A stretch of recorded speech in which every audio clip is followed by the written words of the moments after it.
Muchas gracias, hermano Giovanni, por la lectura de esta porción de la Escritura. Buenos días, hermanos, Dios les bendiga. ¿Cómo estamos el día de hoy? Gloria al Señor, ¿verdad? Que estamos un domingo más, solo por la gracia y la misericordia de nuestro Señor Dios.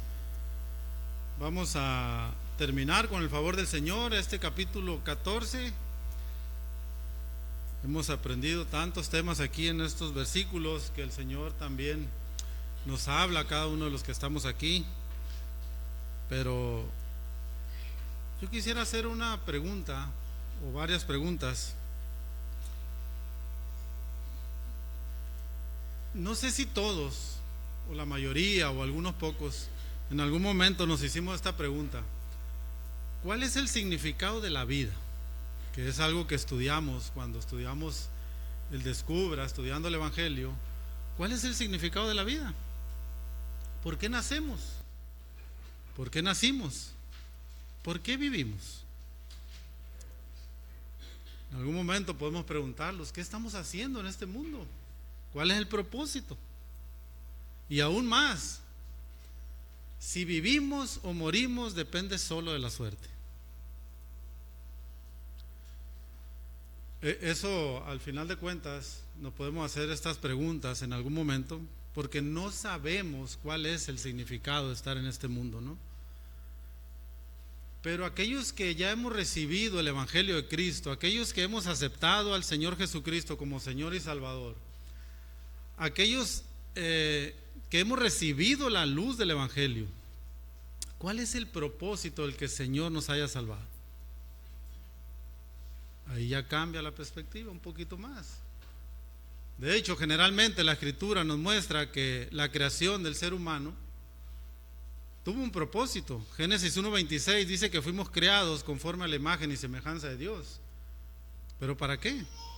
La Biblia nos muestra por lo menos tres cosas: para que lo busquemos, lo alabemos, reconozcamos que Él es Dios, y para que estemos con Él por toda la eternidad.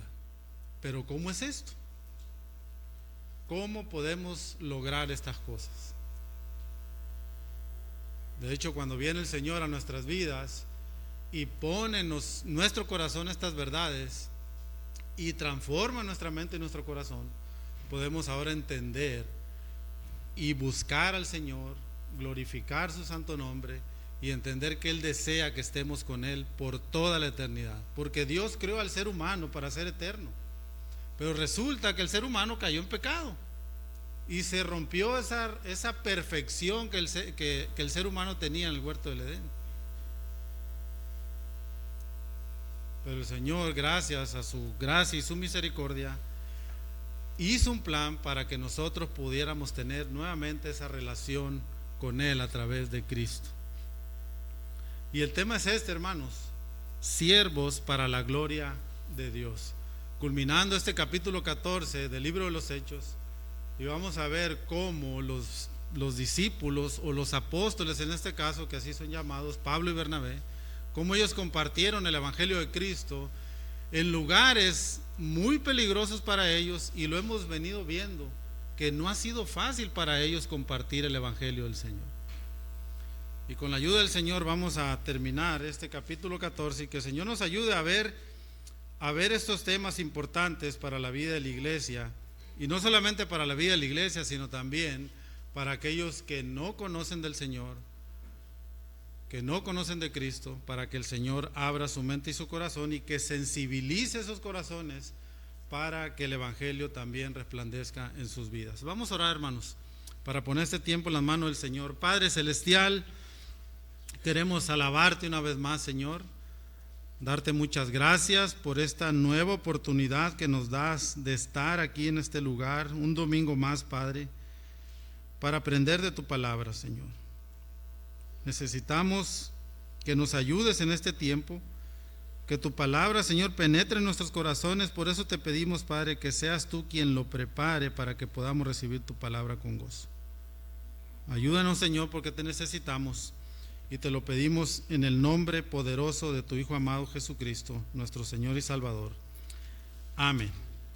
Recordemos, hermanos, entonces las semanas anteriores, como hemos visto en este tema capítulo 14, cómo Pablo y Bernabé predicaron el evangelio en diferentes lugares. Hemos visto que ellos estuvieron en Antioquía de Pisidia, estuvieron en Iconio y también en Listra, y en este lugar fue donde los confundieron y los recibieron como dioses griegos. ¿Se acuerdan esta parte? Los recibieron de tal manera como dioses griegos, de tal manera que ellos fueron alabados como si fueran realmente dioses. Pero también miramos cómo la misma gente que los alababa en un momento, pues también los rechazó, ¿no? Entonces vemos cómo Pablo y Bernabé en algún momento sus vidas eran como esa rueda de la fortuna, ¿no? Estaban arriba, de repente estaban abajo, sufriendo persecución, rechazo. Vemos cómo a Pablo lo apedrearon de tal manera que pensaban que estaba muerto.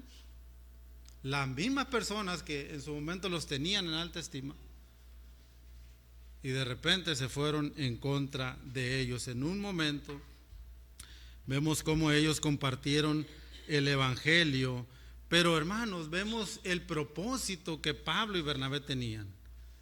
El propósito de seguir compartiendo el evangelio, compartiendo la palabra del Señor, la pasión que ellos tenían. ¿Por qué? Porque le compartían a los perdidos, a aquellos que no conocían de Cristo.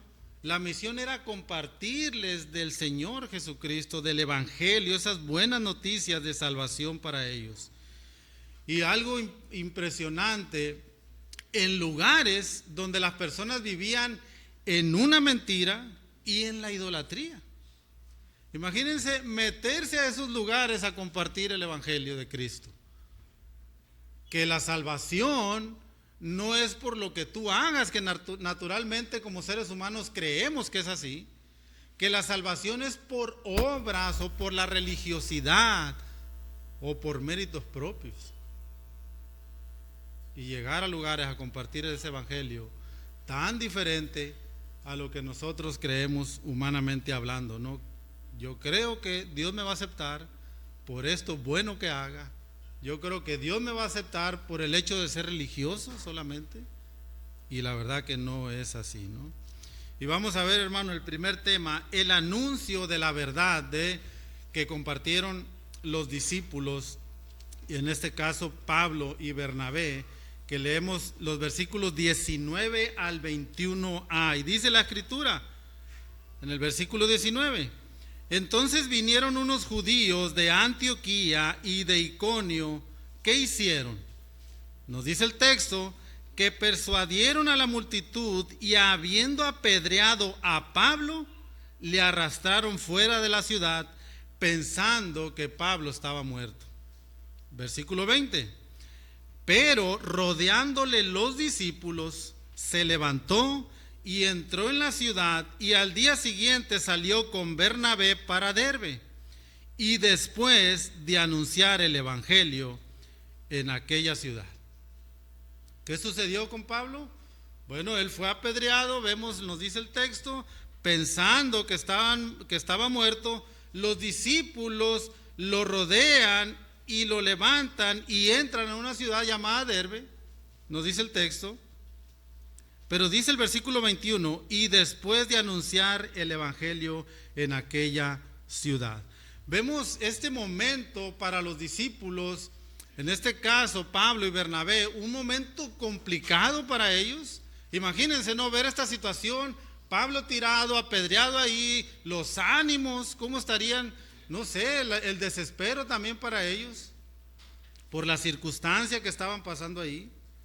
Un momento de desesperación, de desánimo probablemente, por lo que estaba pasando con ellos. Pero lo maravilloso, hermanos, que nos dice el versículo 20 y 21, aún así ellos no dejaron de llevarse por ese desánimo, ni por las circunstancias. Y sobre todo, hermanos, ellos no suavizaron el mensaje para ser aceptados por la gente. Recordemos, y este es un tema, ¿no? Es algo que hemos venido viendo incluso en la escuela dominical también, que a veces los predicadores suavizan el mensaje. ¿Para qué? Pues para tratar de suavizar la mente de las personas, o que no se ofendan los que están escuchando el evangelio. Pero la palabra del Señor tiene que ser predicada como es. El evangelio tiene que ser compartido como la misma escritura nos los muestra. Y ellos, a pesar de estas circunstancias, no dijeron: no, ¿sabes qué? Vamos a cambiar el mensaje para que las personas nos acepten y no seamos perseguidos por la multitud. Que no se ofendan por las palabras del evangelio de Cristo. Ellos no hicieron esto. Proclamaron el evangelio de la verdad del Señor. La pregunta sería: ¿qué es el evangelio? Bueno, en el Nuevo Testamento el evangelio nos lo muestra simplemente, hermanos, las buenas noticias de salvación. Las buenas noticias de parte de nuestro Señor. Ellos, en otras palabras, anunciaron la verdad de Dios, que es el evangelio. En Juan 8:32 el Señor Jesucristo dice: y conoceréis la verdad, y la verdad os hará libres. Por eso la importancia de compartir la verdad del Señor. Y quiero ir a unos pasajes, hermanos. Acompáñenme ahí a Gálatas capítulo 2, por favor. Gálatas capítulo 2. ¿Cómo se refirió Pablo a la verdad del evangelio? Y ahorita vamos a ir a otro pasaje donde realmente Pablo lo plasma de una manera tan clara qué es el evangelio. Pero quiero ver un pasaje o varios versículos. Yo lo voy a leer. Dice así, en el capítulo 1, versículo 9, primeramente Pablo le da una advertencia a la iglesia. Versículo 9 del capítulo 1 dice: como antes hemos dicho, le dice, también ahora lo repito, dice: si alguno os predica diferente evangelio del que habéis recibido, sea anatema, sea maldito. Un evangelio diferente, un evangelio que no va de acuerdo a la palabra del Señor. Y dice en el versículo 10 Pablo: pues busco ahora el favor de los hombres o el de Dios. ¿Se dan cuenta que se puede entender que él compartía la verdad del evangelio? No un mensaje diluido para agradar a las personas. ¿O trato de agradar a los hombres? Pues si todavía agradara a los hombres, dice Pablo, no sería siervo de Cristo. Primeramente les da la advertencia, pero hay unos versículos. ¿Cómo define la Biblia este mensaje del evangelio? Y ese evangelio que nos lleva a conocer la libertad que tenemos en Cristo. Capítulo 1, versículo 11. Y voy a leer porciones de los versículos nada más. Dice: el evangelio anunciado por mí no es según hombre, dice Pablo. O sea, viene de parte de Dios. No es según mis palabras o según hombres, sino viene de parte de Dios. Capítulo 2, versículo 2 dice: el evangelio que predico entre los gentiles, no solamente a los judíos, sino también a los que no son judíos. Versículo 4: libertad que tenemos en Cristo Jesús. ¿Para qué? Para reducirnos a esclavitud. Ahora el evangelio, ese evangelio de la palabra del Señor, que dice, es el que nos lleva a la libertad en Cristo Jesús. Versículo 5: para que la verdad del evangelio permaneciese con vosotros. Un evangelio permanente, la verdad de la palabra del Señor.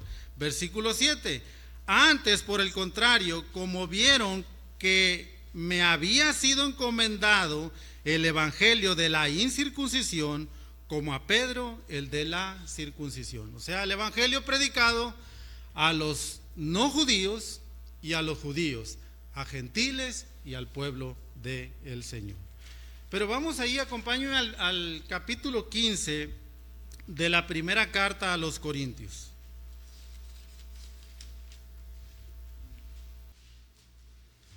Después Pablo define el evangelio que les había predicado, y un evangelio que hace la diferencia, hermanos, que es el evangelio de la verdad, la diferencia entre la libertad y la esclavitud. Versículo 1 y 2 de la primera carta a los Corintios les dice: además os declaro, hermanos, ¿qué cosa? El evangelio que os he predicado, el cual también recibisteis, en el cual también perseveráis, por el cual asimismo, si retenéis la palabra que os he predicado, ¿qué dice ahí? Sois salvos, si no creíste en vano. ¿Verdad? Entonces, ya en los versículos 3 y 4, Pablo define las buenas noticias de salvación. Y lo dice como, versículo 3, porque primeramente os he enseñado lo que asimismo recibí.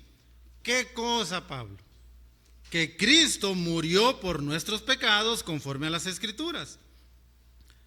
Versículo 4, y que fue sepultado y que resucitó al tercer día conforme a las Escrituras. ¿Se dan cuenta cómo presenta el evangelio Pablo? Muerte, sepultura y resurrección de Cristo. Esa muerte, sepultura y resurrección del Señor es básicamente el evangelio en pocas palabras que Pablo está compartiendo con los hermanos. Ese evangelio, esa muerte, sepultura y resurrección de Cristo por los pecadores. Una obra completa que el Señor ha hecho en la cruz del Calvario. Y esa obra completa significa que no hay que ponerle ni quitarle absolutamente nada, sino pues no sería el evangelio correcto o la muerte perfecta del Señor. ¿Cómo lo vemos? ¿Cuántos evangelios vemos en el mundo? En diferentes denominaciones cristianas. Un evangelio por las buenas obras, un evangelio de la religiosidad, un evangelio de la prosperidad que tenemos también en esta ciudad, un evangelio de las buenas intenciones, etcétera, etcétera y etcétera. Pero no es el evangelio de la Escritura. El evangelio que nos muestra la palabra del Señor es Cristo, es la muerte, sepultura y resurrección de nuestro Señor. Que Él murió, ¿verdad? De hecho, Él viene y nace con ese propósito. Nace, muere, pero no se queda en la tumba, sino que resucita. Pero para que haya buenas noticias, tuvo que haber malas noticias. Y esto es importante entenderlo. Y aquí es donde tenemos a muchas personas que no reciben las buenas noticias porque no comprenden las malas noticias que nos muestra la palabra del Señor. Vamos a Romanos capítulo 3, versículo 23.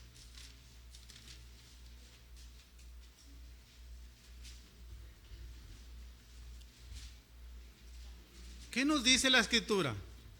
Por cuanto todos pecaron y están destituidos de la gloria de Dios. Malas noticias. Por cuanto todo ser humano ha pecado delante de Dios, y el resultado, la consecuencia es que el ser humano está destituido, separado de la gloria, de la presencia del Señor. Verso 24. Siendo justificados gratuitamente por su gracia, mediante la redención que es en Cristo Jesús. Esas son las buenas noticias. Primeramente vienen las malas noticias y luego las buenas noticias. Y esas buenas noticias son para todos aquellos que han aceptado que son pecadores y que han pedido perdón a el Salvador Jesucristo. Y han aceptado el Evangelio. Entonces la promesa se cumple de Romanos capítulo 8, versículo 1. Ahora pues ninguna condenación hay para los que están en Cristo Jesús, Señor nuestro. ¿Qué hicieron los hermanos Pablo y Bernabé? Compartieron el evangelio, la verdad de la palabra del Señor.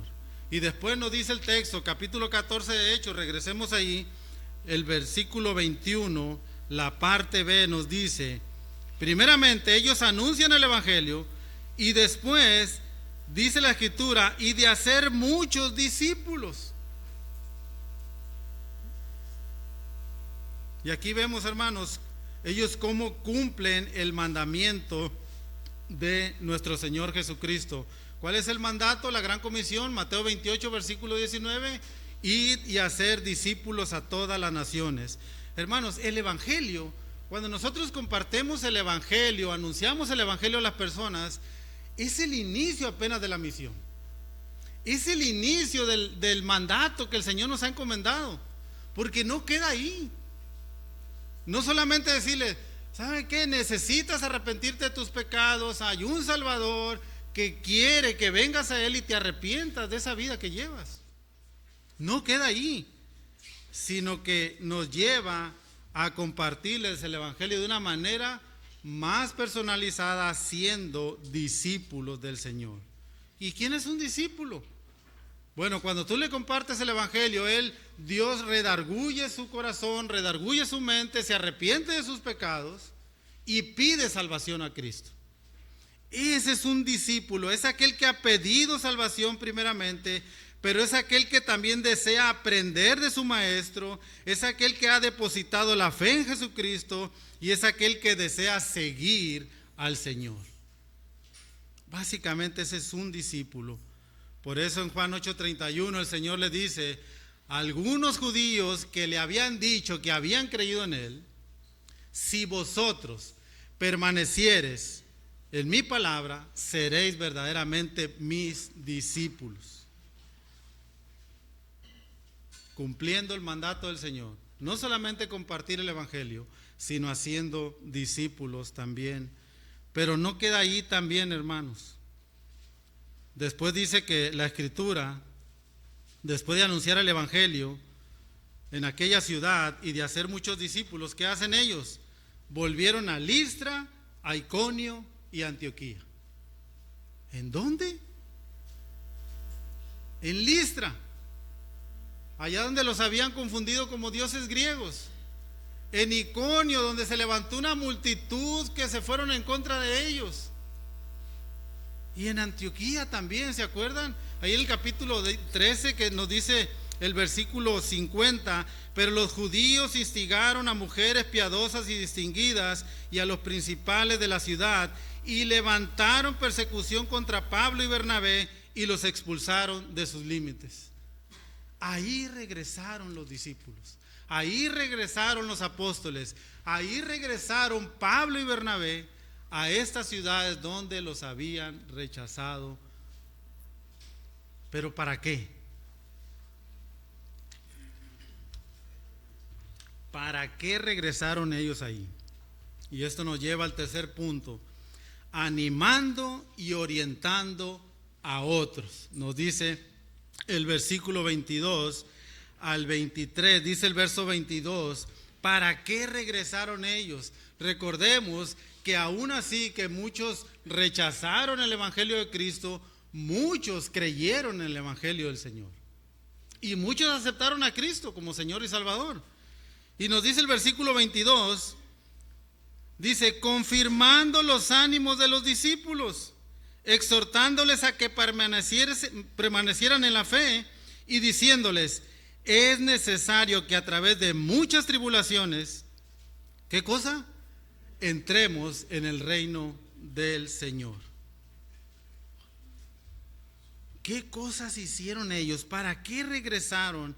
Para animar y orientar a los hermanos, a los discípulos que habían creído en el Señor, confirmando los ánimos de ellos. En otras palabras, hermanos, ellos les enseñaron más y más conforme a la palabra del Señor. No solamente se quedaron en primera instancia que les compartieron el Evangelio de Cristo, ellos aceptaron al Señor, sino que cuando regresan, los animan más con la misma palabra, con otros versículos, con otros pasajes. Hermanos, les animamos más. ¿A qué? Y también les exhortamos a que permanezcan en la fe. Y no significa de que vayan a perder su fe o la salvación. No significa eso. Primeramente los animan, después le dicen, a que permanezcan en la fe, y se refiere, hermanos, simplemente a que dependan totalmente del Señor. Permanezcan en esa fe que el Señor les ha dado, ese don de la fe por el cual han creído en Cristo. Permanezcan, hermanos, los animamos, los exhortamos.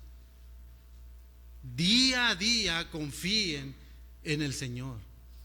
Como dice una hermana, un día a la vez. Confíen, permanezcan en esa fe.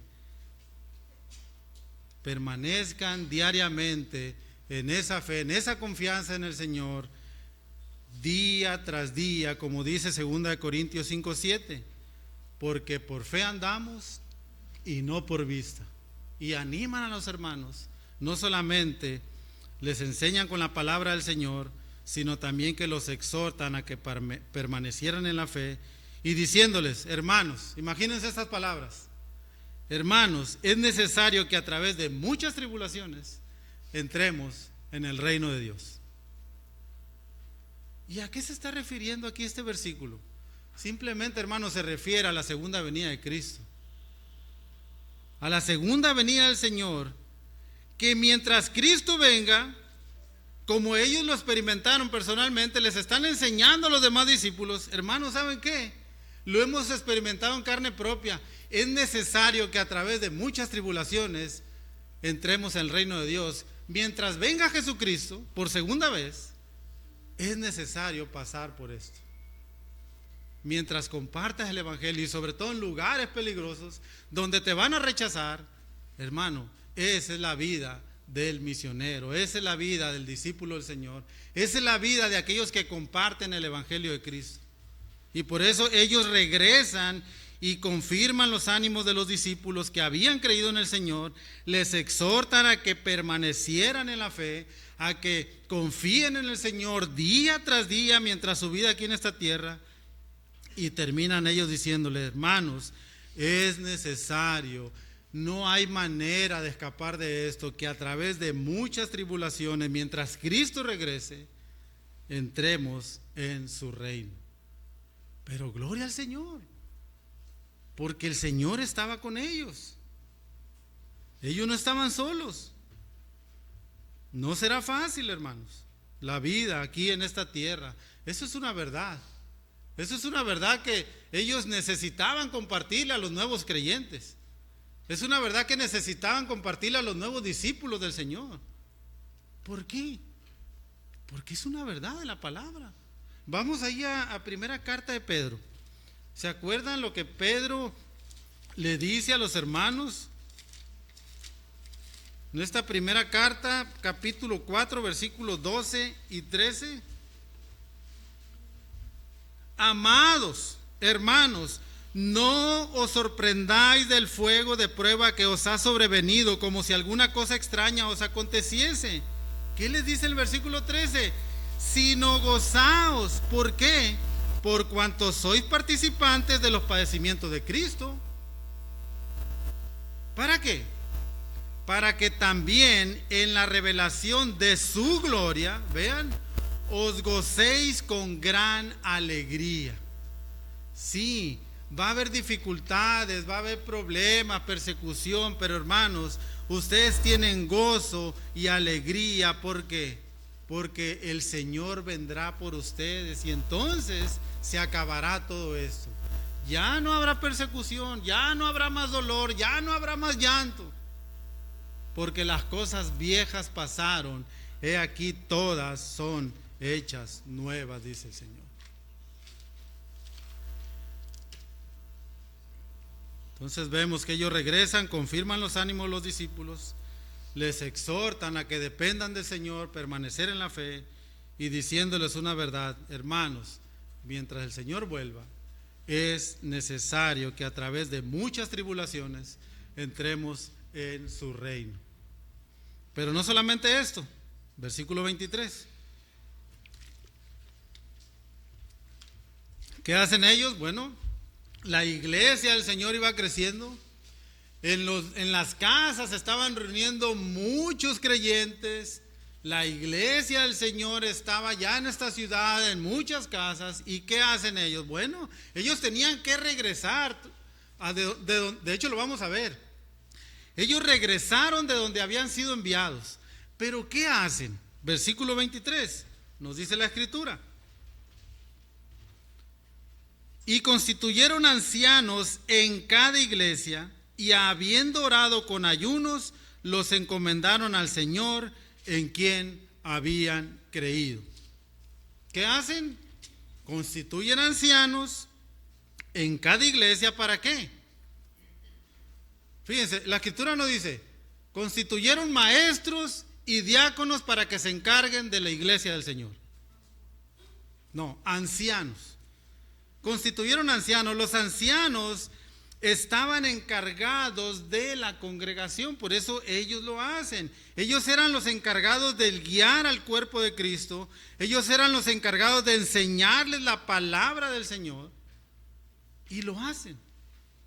Constituyen ancianos en cada iglesia. ¿Por qué? Porque el anciano es el encargado de dirigir al pueblo de Cristo.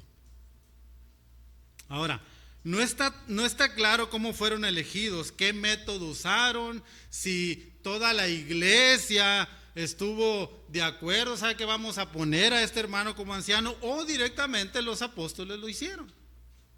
No está muy claro, pero el punto es que en cada iglesia local o lugar había un anciano encargado de dirigir, de guiar y enseñar al pueblo del Señor. Esa es la función del anciano. Por eso ellos lo hacen, constituyen ancianos en cada iglesia. ¿Para qué?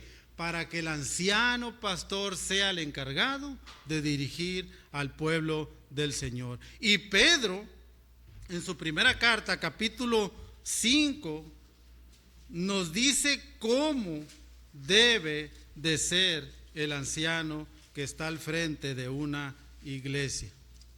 Y no solamente cómo debe ser, sino qué es lo que debe hacer también y cómo lo debe hacer. De hecho, Pedro hace un ruego. Primera carta del apóstol Pedro, capítulo 5, versículo del 1 al 3, nos dice la palabra del Señor. Dice, ruego a quienes, dice Pedro. Él hace un ruego a los ancianos que están entre vosotros. Y dice él, yo anciano también con ellos. Y testigo de los padecimientos de Cristo, que soy también participante de la gloria que será revelada. Y ahí está el ruego. Anciano, apacentar la grey de Dios. Apacienta, cuida, alimenta el rebaño de Dios. Ese rebaño que está entre vosotros. Y lo dice ¿cómo? Cuidando de ella. Estando al pendiente de ella, de la iglesia, del cuerpo de Cristo, no por ganancia deshonesta, sino con ánimo pronto. Versículo 3, y aquí es un tema, no como teniendo señorío sobre los que están a vuestro cuidado. ¿Por qué? Porque la iglesia es del Señor. La iglesia es de Cristo. No como teniendo señorío sobre los que están a vuestro cuidado, sino siendo ejemplos de la grey, siendo ejemplo del rebaño. Porque la iglesia, lo vamos a poner de esta manera, como mayordomo para cuidar del rebaño de Cristo. No como teniendo señorío sobre la iglesia. Porque la iglesia no es de un anciano terrenal, la iglesia es de Cristo. Y dice, y siendo ejemplo del rebaño. Vaya reto. ¿Y qué hacen ellos? Bueno, nos dice el texto que constituyen ancianos en cada iglesia.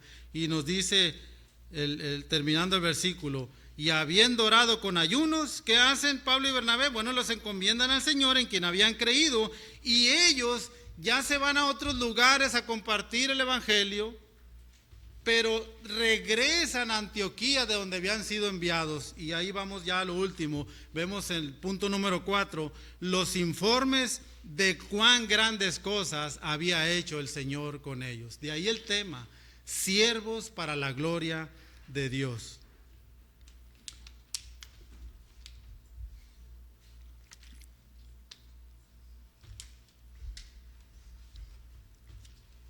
Nos dice el texto, versículo 24 al 28.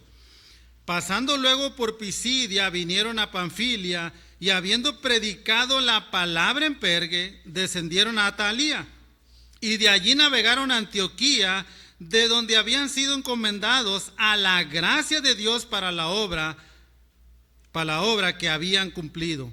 Y habiendo llegado y reunido a la iglesia, refirieron cuán grandes cosas había hecho Dios con ellos, y cómo había abierto la puerta de la fe a los gentiles, y se quedaron allí mucho tiempo con los discípulos. Vemos aquí los informes, cómo ellos regresan de donde habían sido enviados, se reúnen con la iglesia, pero el informe es, hermanos, cuán grandes cosas ha hecho el Señor con nosotros. Ellos pasan por Pisidia, esa era una provincia de Galacia.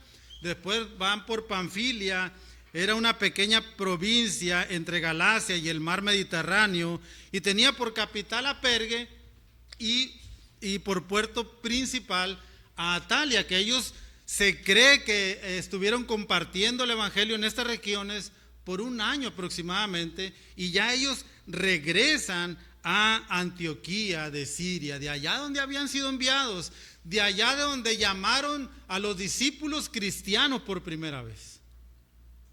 Regresan ellos, después de mucho tiempo y después de toda esta travesía, cómo ellos compartieron el evangelio, no solamente en Antioquía de Pisidia, sino en Iconio, en Listra y todos estos lugares que vemos aquí, ¿no? Imagínense, ¿no?, por cuántas cosas pasaron nuestros hermanos Pablo y Bernabé. Versículo 26, dice que de allí navegaron a Antioquía, de donde habían sido encomendados a la gracia de Dios para la obra que habían cumplido.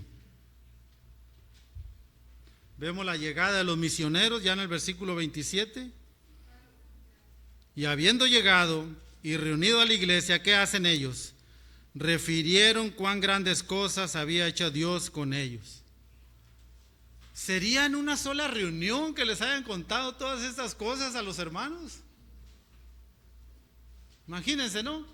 Se reunieron con la iglesia, hermanos, vamos a contarles cuán grandes cosas ha hecho el Señor con nosotros. Podemos ver, hermano, y podemos percibir el gozo, el entusiasmo, la alegría, el contentamiento, el asombro tal vez de Pablo y Bernabé cuando llegaron, y de los hermanos que estaban escuchando el testimonio.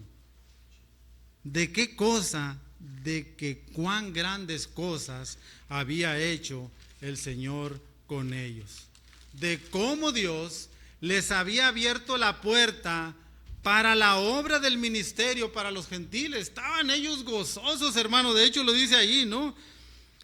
Dice, y cómo había abierto la puerta de la fe a los gentiles también, no solamente a los judíos.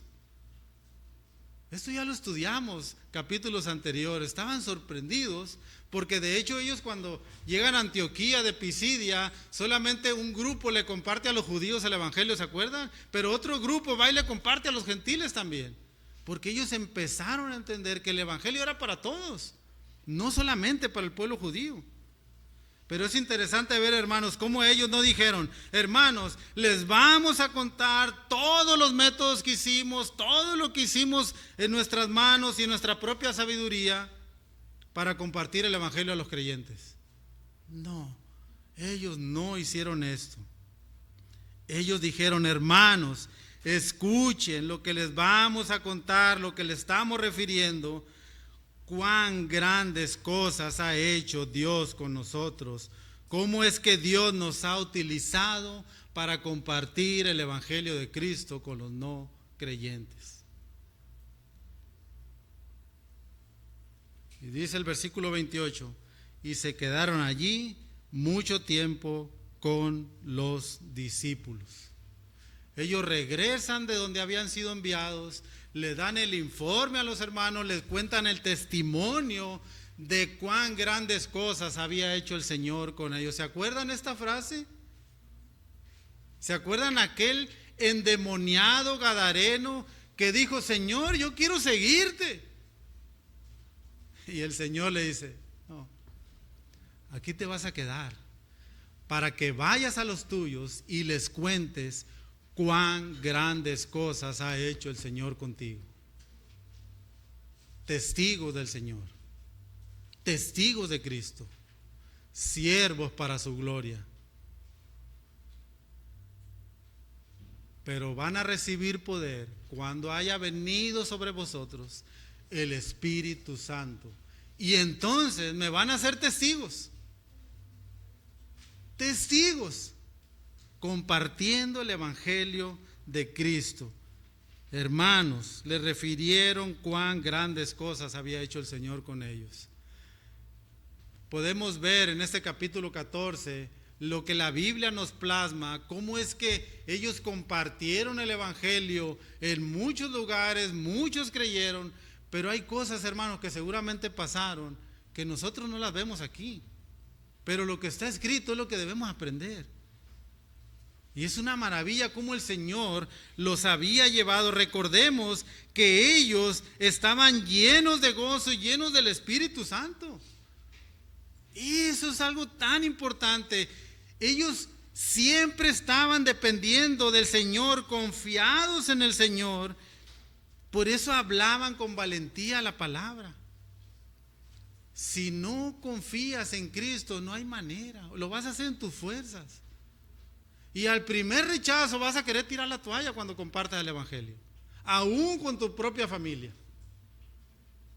Si no vas en el poder del Espíritu Santo, vas a decir: no, esto no es para mí. Pero confiados en el Señor. ¿Qué podemos aprender de esta palabra que se ha compartido el día de hoy? Bueno, número uno, aquellos que comparten el Evangelio de Cristo no solamente hace esto y ya. No solamente va y le comparte el Evangelio o las buenas noticias a una persona, sino que también anima a los discípulos a que permanezcan en la fe. Los animo, hermano, te animo, te exhorto a que confíes y dependas siempre del Señor, aún arriesgando su propia vida. Vean lo que nos dice el versículo 22, es lo que hacen ellos. Los exhortan, los animan y todavía le dicen: hermanos, es necesario que a través de muchas tribulaciones entremos en el reino de Dios. Número 2, siempre involucra a Dios en todo lo que hagas. No lo hagas en tus fuerzas. Capítulo 13, versículo 52. Los discípulos estaban llenos de gozo y del Espíritu Santo, guiados, dependientes del Espíritu Santo, Bernabé y Pablo.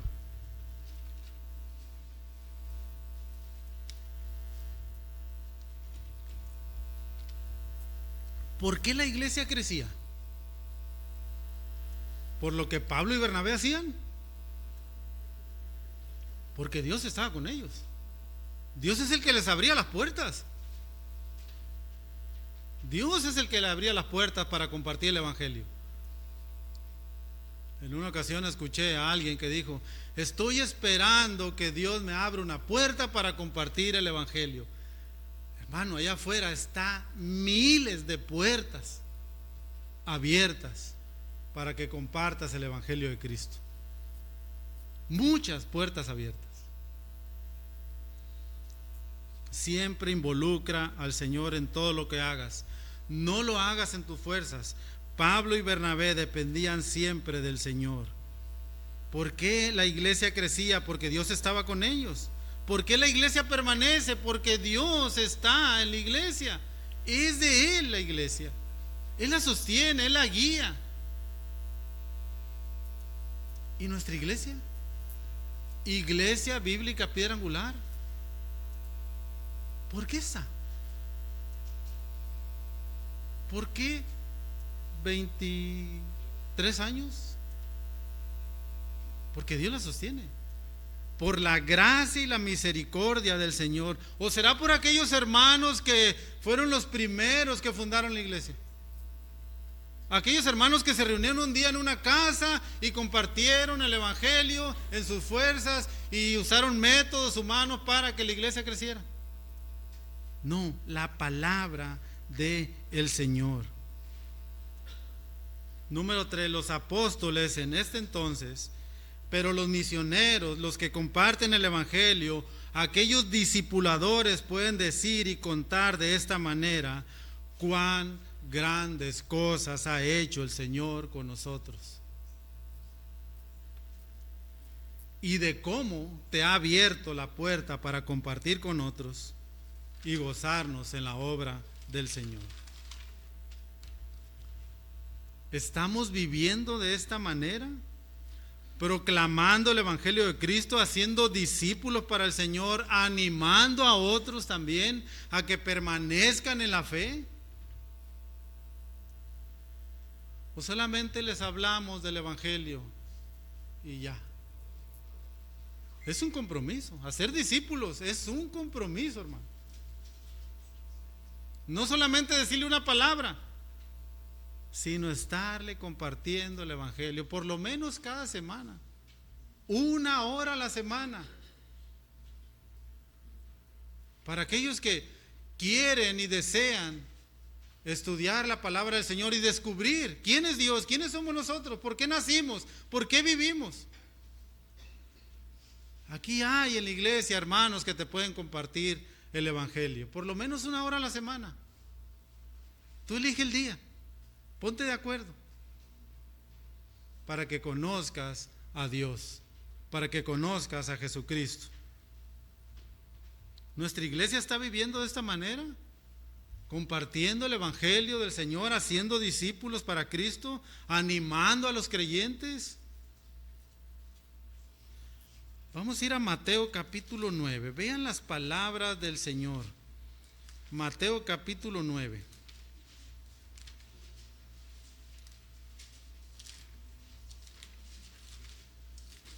Versículos 35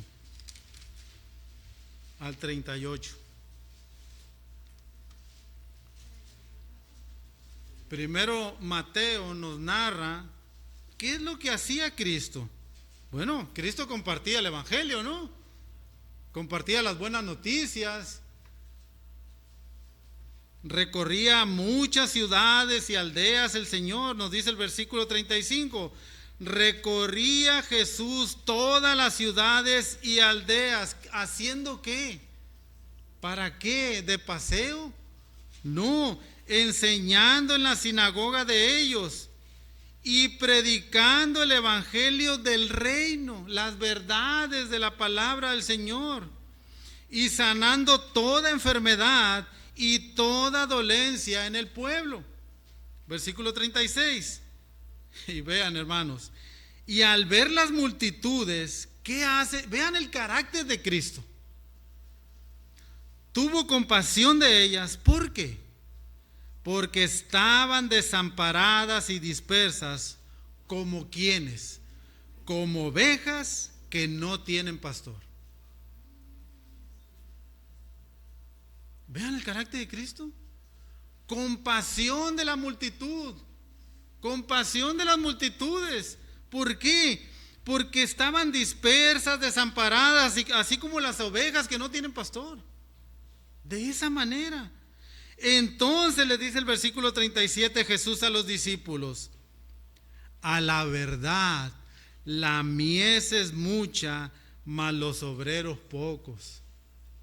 A la verdad, las multitudes son muchas, pero los obreros son pocos. Rogar, les dice, pues al Señor de la mies, ¿para qué? Para que envíe obreros a las multitudes.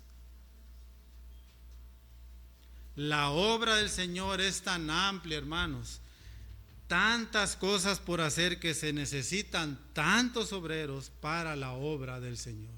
Y no es que Dios necesite. De hecho, la Escritura dice: Dice Dios, si yo necesitara algo no te lo pediría a ti. Pero la iglesia, las personas allá afuera, necesitan que alguien vaya y les comparte el evangelio. Ya miramos en Romanos, ¿cómo irán de aquel que no han escuchado? ¿Y cómo creerán sin haber quien les predique? ¿Cómo? Así que, hermano, considera tu vida, consideremos la vida de la iglesia, considerémonos invertir nuestra vida en lo más maravilloso, trabajar para la obra del Señor. Considera entregar tu vida para seguir al Señor, compartiendo el evangelio, así como Pablo y Bernabé. Ellos entregaron su vida. ¿Por qué? Porque ya habían entendido que Cristo había entregado su vida por ellos.